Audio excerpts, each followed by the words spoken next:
Hello, everyone. Welcome to our channel. As the name goes, as long as God approves. My name is Cindy, and then today too, we are going to enjoy a good time together.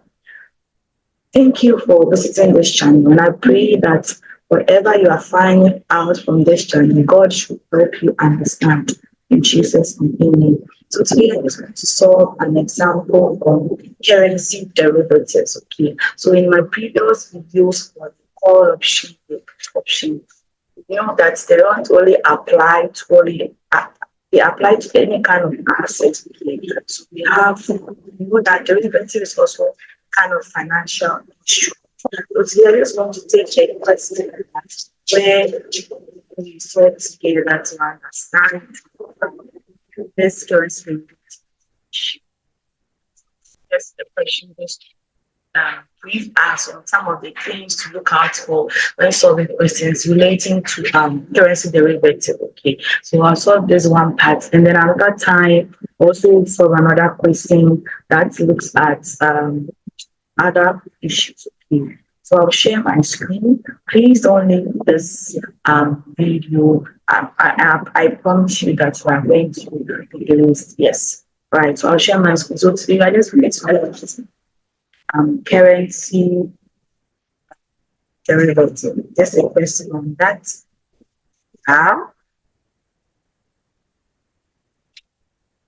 All right.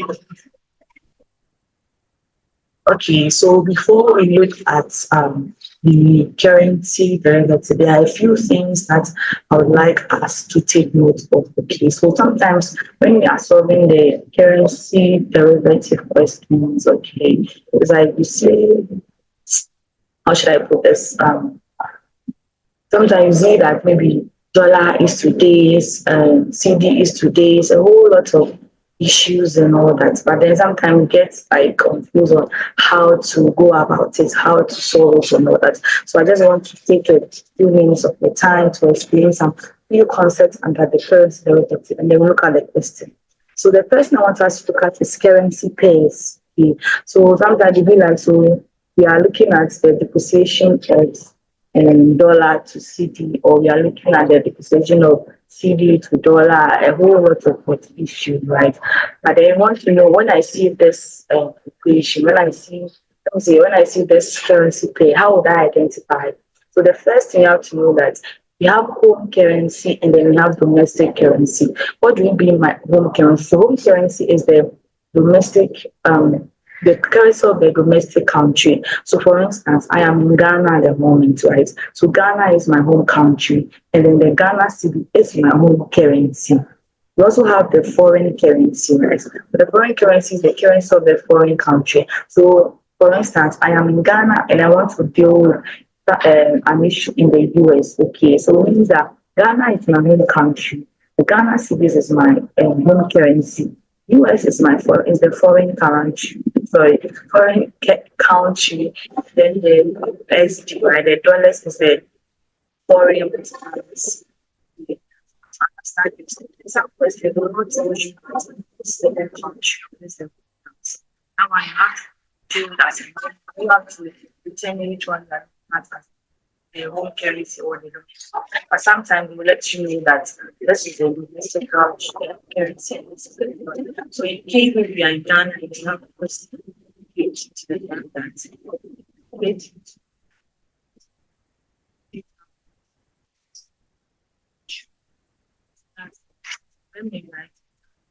how sometimes see this currency. So I'm trying to use words and borrow to see. Okay, so you have something to how you see something like USD. Adding milk how to be making okay. Hey, the way they have yes.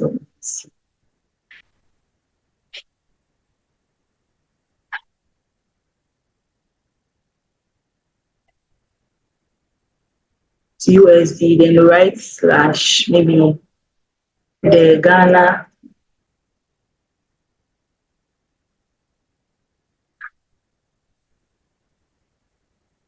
let's say you see something like this USD slash Ghana cedis. Okay, so USD slash Ghana cedis. What like some people like, so what does this mean? Because they also add equal to maybe three, right? We'll add equal to three. Be like, so what does this mean? So this is an example of a currency pair. So with me that I am in Ghana, right? I am in Ghana. So I'm looking at Ghana as my home country. And here there's Ghana here. So Ghana is my home country. And then we know we have direct quotation and indirect quotation. Direct quotation is when you are expressing the unit of your domestic currency to that of your what to that of your home country. Okay, so we'll get to that, but let's look at this. So if they say USD slash Ghana cedis support for TV, right? What does it mean? Support for what does it mean? So it means that the USD is one. Okay, so we write it in another way. Let me see. Let me see if I can use a paint application rather. Okay, so coming. Please only the okay. So I'll stop share and share with you to include the things.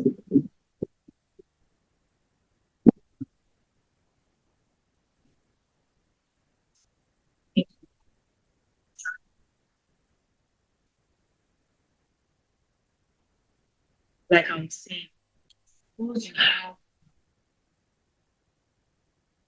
USD, right? You have USD is equal to, sorry, we have USD slash Ghana cedis, right? I didn't want to write, but then I just have to illustrate something. Ghana cedis equal to 3. So this one, what is telling us that 1 USD, right, is equal to 3 Ghana cedis.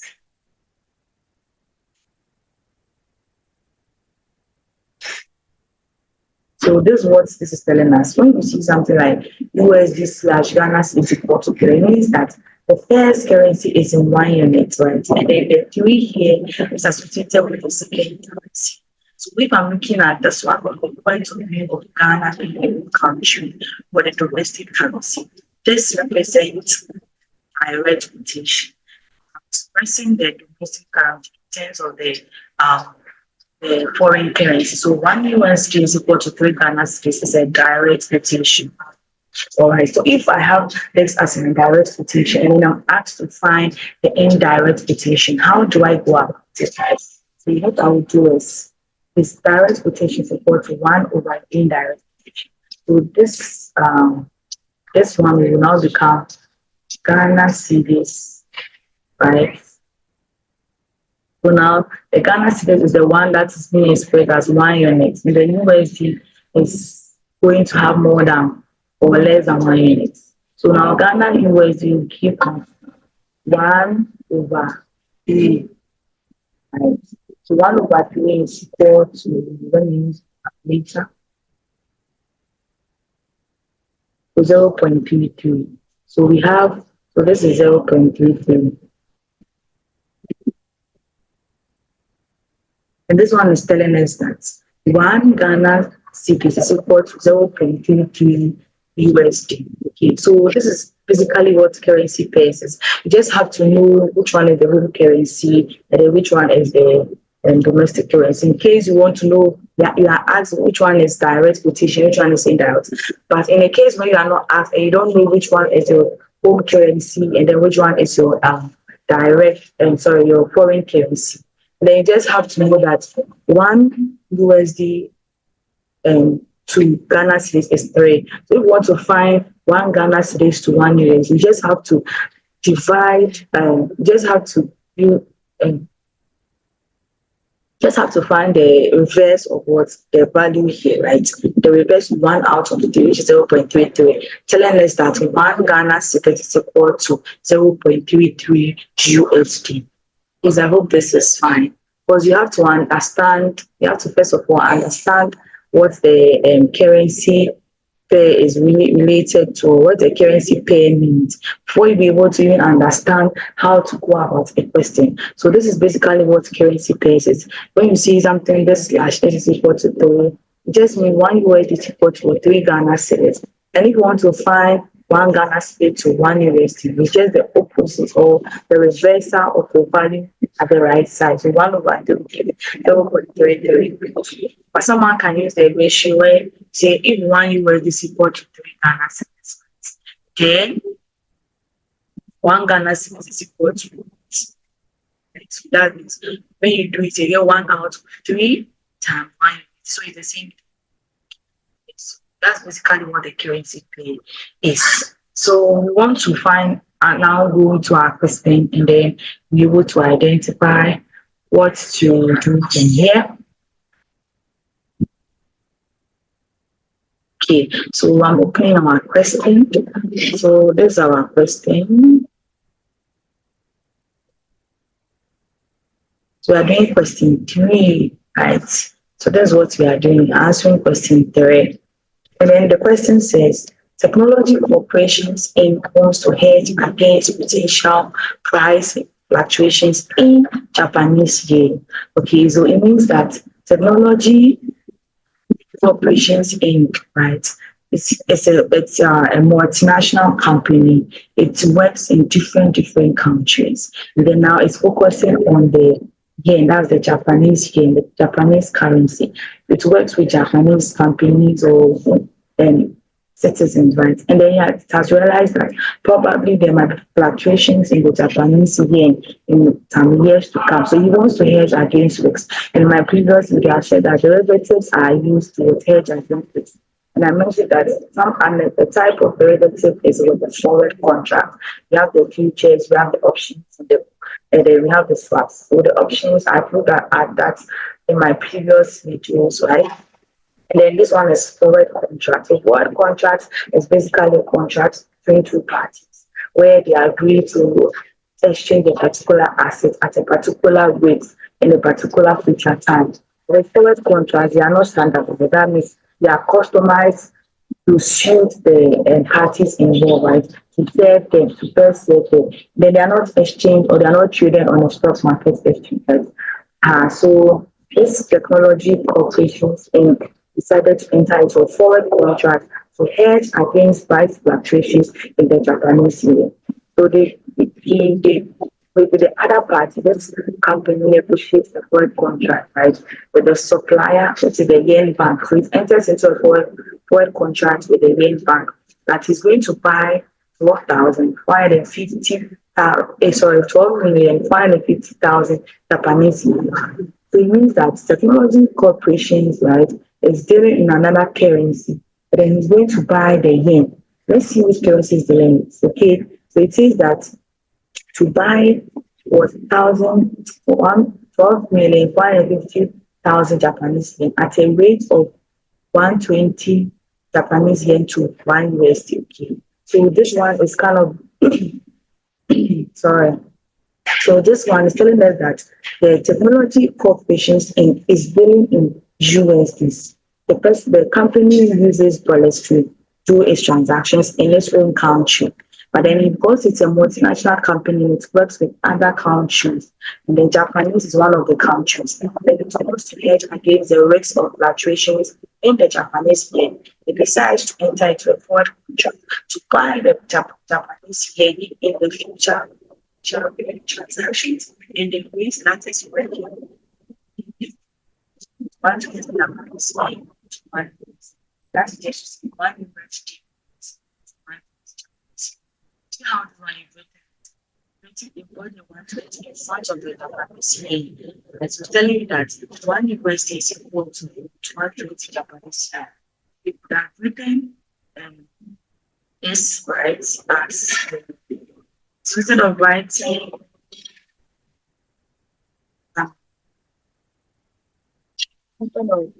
writing 120 Japanese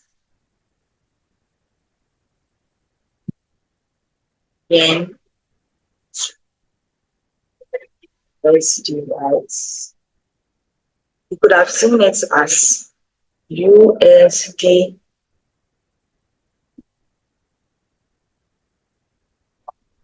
Japanese.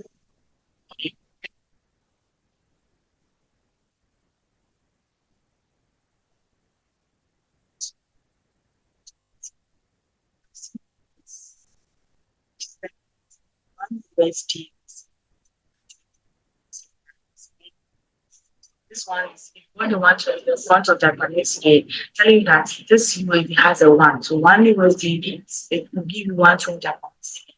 Then it would have been written like this, telling us that one USD is giving us what 120 Japanese yen. If you are told to tell us which quotation is this is a direct quotation, only direct quotation. Ask yourself, is it a direct quotation or indirect quotation?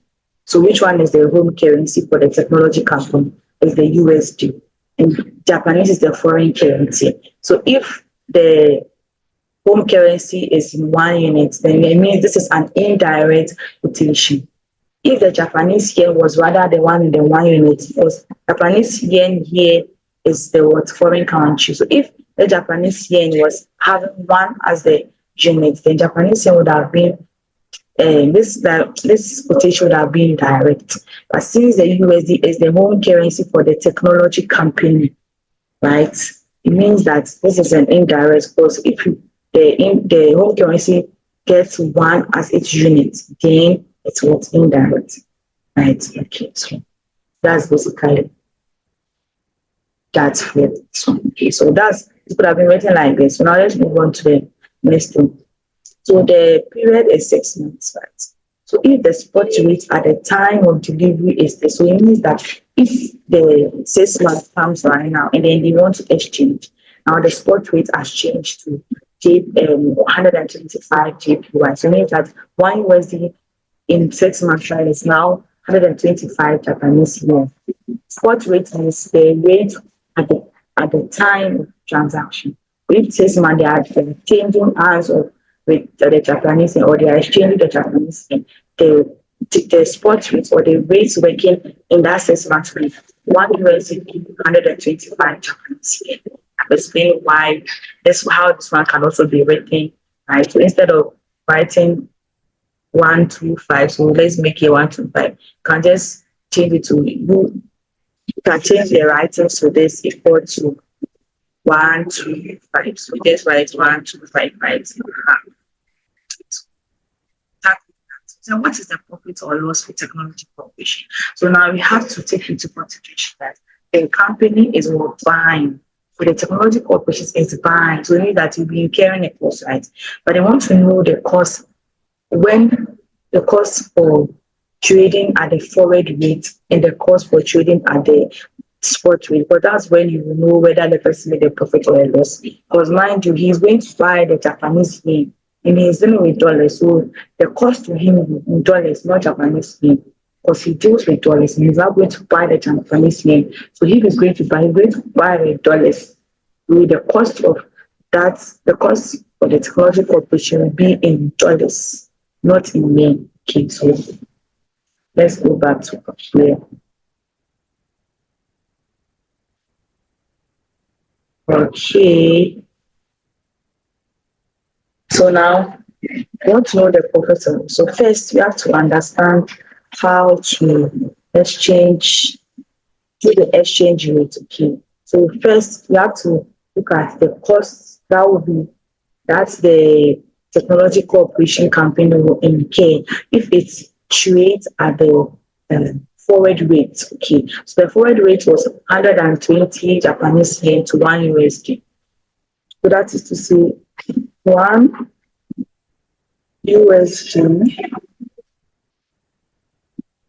is equal to 120 yen. So let me use y so that I can go fast here, right? So if once now I come to use ratio, what we learned in core math, math, all the maths that we ratio ratios. So if 1 USD is giving you 120 Japanese yen, and then the person is accept or the technology corporation is accepting to buy at this forward rate, how much yen does he want to buy?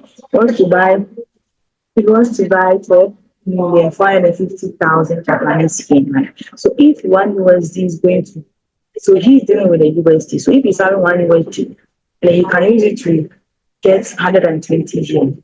Right? So how much USD would he need to have to buy the entire contract value for the to buy the contract? Right? So the contract amount was with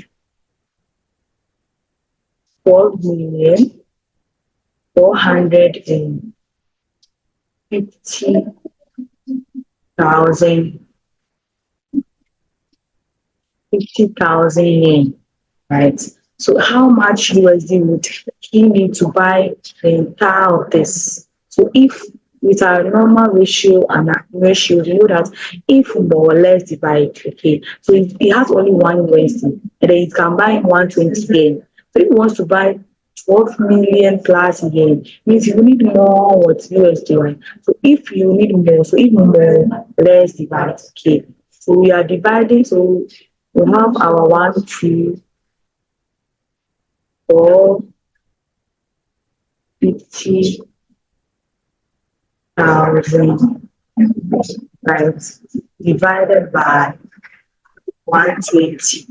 So all these are in yen. Okay. And then you multiply by 1 USD. So we are expressing the total contracts, the contracts amount to USD. So we know that this will cancel this. So the total, what will be this value? And then it will be, we please calculate to make sure that you are giving you the right answer. Yes. So the what matters, even if it's wrong, I know it's not wrong, but even if it's wrong, what matters is understand the calculations can do that on their own. So we get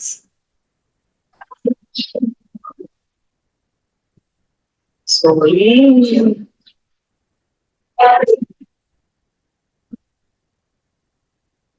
so this one, so we get 103,750 USD. You get it. So he's having 1 USD and it can buy him 120 yen at the forward rate. Forward rate is the rate they'll be buying. So if he agrees to buy at the forward rate in the future, which he's supposed to buy because it's not an option contract. I know you understand option by now if you watch my previous video, okay. So if you have 1 USD and can buy 120 yen, then how much USD would you need to buy a 12 million plus yen? You need 103,750 USD to buy this 12 million plus yen. Okay, so this will be the cost of buying the yen at the forward rate. So when you are writing it maybe in your book or something, you can write cost of what's the contract at the forward rate. And we do this down there. So the cost to the technology corporation should be 103,750. So don't mind you, he's buying. That's why it's a cost to him.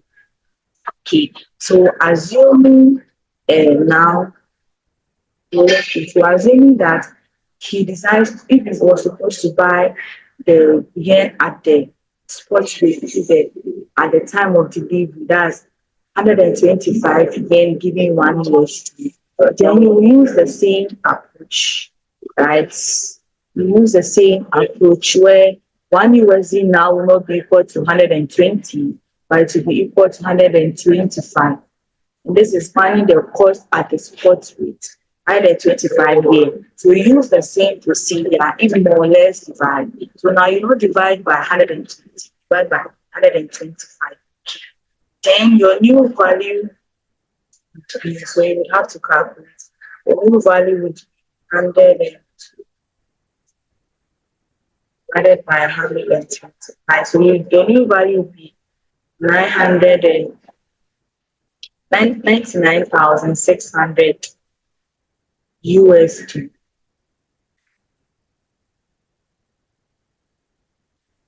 So this will be your new, or this will be the cost to the technology company if he buys, or if the company buys at the spot rate.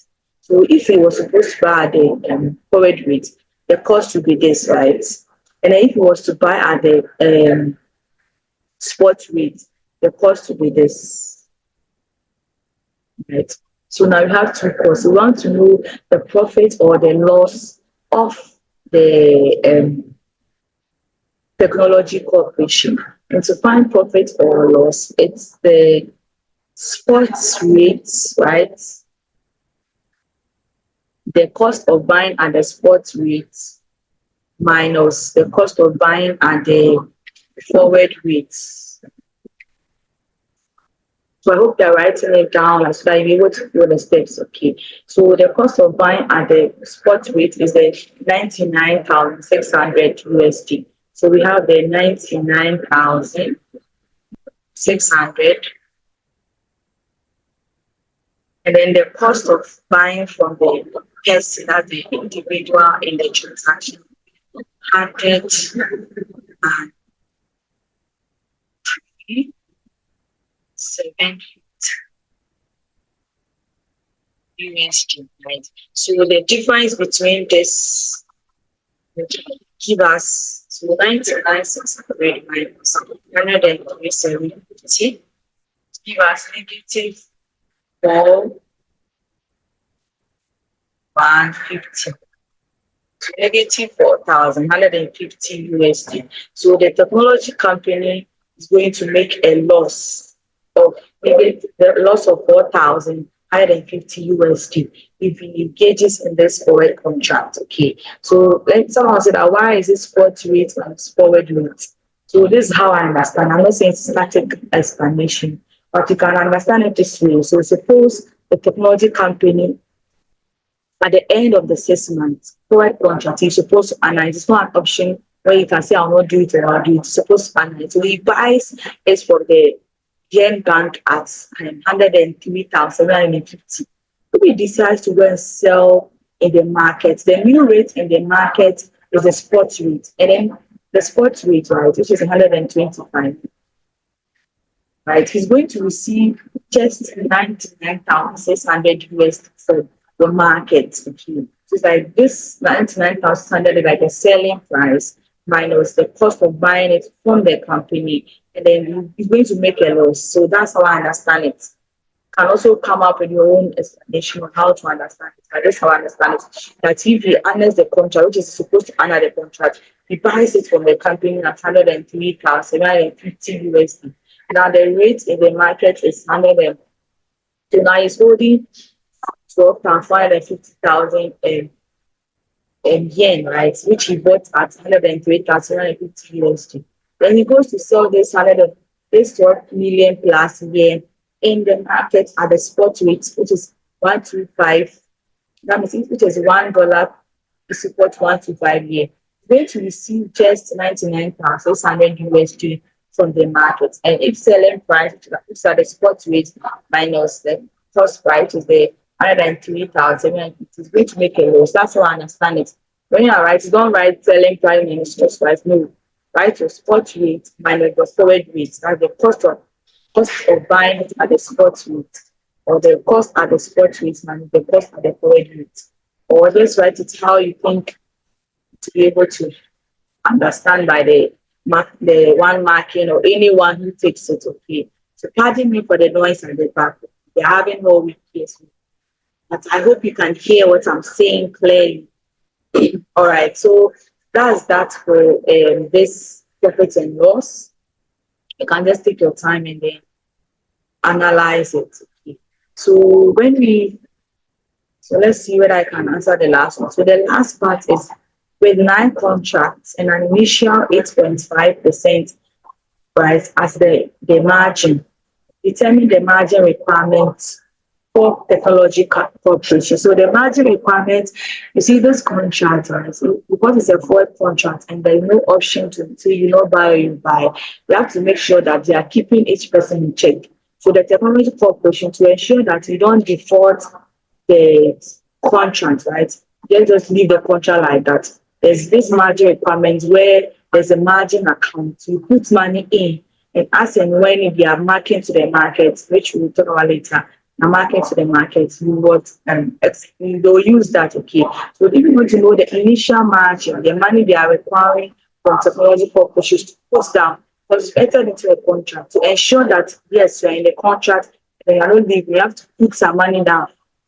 Okay, so you have to put some money down, and they are saying the initial margin requirement. So don't forget, they entered into the contract at an initial forward rate. So this was the rate they agreed at the time of the contract. So this is the what is it? This is the rate we are using, right? This is the rate we are using as the for the initial margin, all right? So they are saying that with 9 contracts. So don't forget, he decides entered into a forward contract to buy this. So one contract is giving you the 12 million plus again. So if you want to know nine, you want to know the total contract size or the contract value. So the total contract value. So let's make it TC, right? The total contract value is what the number of contracts that you are entering into, the number of contracts times, right? The contract size. So the per unit contract size. And then the number of contracts is 9. So it means that 9 contracts. And then the contract type per one contract is the 12 million plus yen, right? I want to mention everything now. It's my count. 12,450,000 yen, right? So this will give you the total contract value size in yen will give you 9 times. So it will give you a very huge number, which you have to be careful in writing. So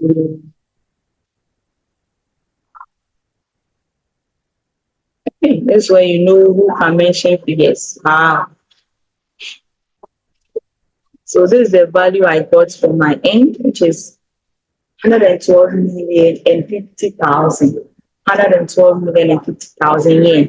And don't forget, the technology company deals in the home currency of the technology company is dollars. So to keep money in a margin, the person is keeping dollars, not yen. So you have to change this yen to dollars. You have to be careful knowing who is dealing with person dealing with that. So if you leave the value at 112 million plus yen, and then you use that to calculate the initial margin, you'll be wrong. Okay, so you need to change this to dollars, but that is the currency of the technology company, that the own currency, and that the value that the person is going to put in the margin account. And they are saying initial margin requirement is 8.5%, right? 8.5%. So you need that using the initial rate, not the spot rate. The spot rate is the rate at the time of delivery, but the initial rate is what they entered into, which is what the forward rate of one USD plus $1 to 120 yen. Okay. So this one you do the same thing. So if $1 is equal to 120 yen, then 112 million plus yen is what? So that one to write it down here. So you then divide, it is more, less divide. And I think I've explained it enough in the earlier part, right? So you divide by 120. So you divide by 120, right? So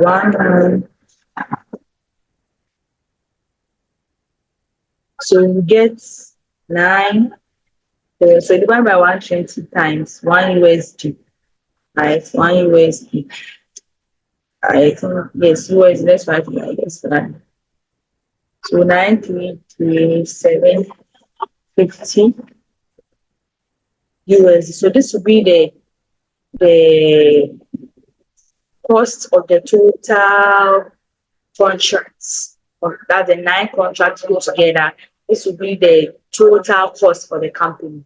But then the company is supposed to put money inside the margin account. So you use this 8.5% to get the initial margin amount that the person needs to put in the margin account. So you just multiply your 933,950 USD by your 8.5%. And then you be getting, so you get 7, 9, 3, 6, 8.75. Pardon me the right, but then as I mentioned, you can so 79,368.75 USD is the margin amount, right? The initial margin amount that is going to put in the margin account. So that's basically that for this question. I think I can end here so that you can take your time and understand the question. So I'm just going over what I've just said, right? By mentioning currency pairs, you have to know which one is having the 1 unit and which one is having the like more than 1 unit or less than 1 unit. Okay. So we looked at that, and then we look at how to change it from direct to indirect. Then look at the question, then we check how to rewrite the rates so that you're able to apply the ratio and then that found the value, the cost at the forward rate. Then we found the cost at the spot rate, and to find the profit or loss is the cost at the spot rate minus the cost at the forward rate. I explain why I say spot rate minus forward rate, how I understand it. So you should also find how you understand. But if you think what I said makes sense, fine, you can go with that. And then look at how to find the total contract value because the contract was 8 contracts. You want to get 9, just multiplication 9 times 1 contract. Then we got the value. And then since you're looking at initial margin, you have to initial rates that they entered into. And then that's then we got our final answer for the margin. So basically, if